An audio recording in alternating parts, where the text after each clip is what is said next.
Saudara keluarga almarhum Brigadir Yosua Huta Barat hari ini menggelar doa mengenang 100 hari meninggalnya putra mereka. Keluarga, kekasih, dan kerabat Yosua juga mendoakan hakim agar bisa adil menuntaskan sidang Verdi Sambo dan tersangka lain.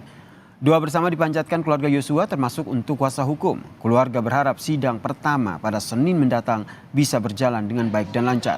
Kekasih Yosua, Vera Simanjuntak, yang hadir dalam acara ini juga berharap persidangan bisa memberikan keadilan bagi almarhum Brigadir Yosua Huta Barat. Selain itu, saudara, kerabat juga yang hadir juga menyalakan 100 lilin dan akan melakukan ziarah ke makam.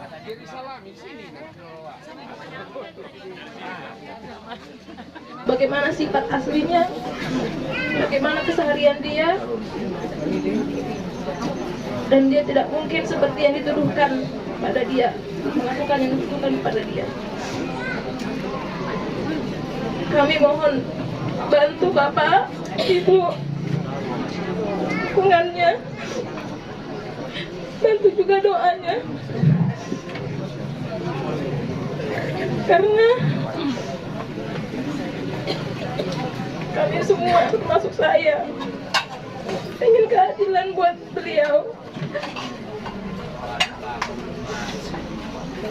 Tuhanlah yang membalas semua kebaikan Bapak dan Ibu dan membalas semua doa-doa terbaik dan selalu menyertai Bapak dan Ibu selalu dalam keluarga dan yang mengkawal kasus ini juga buat pengacara, tim kuasa hukum yang sekaligus adalah bapak-bapak saya.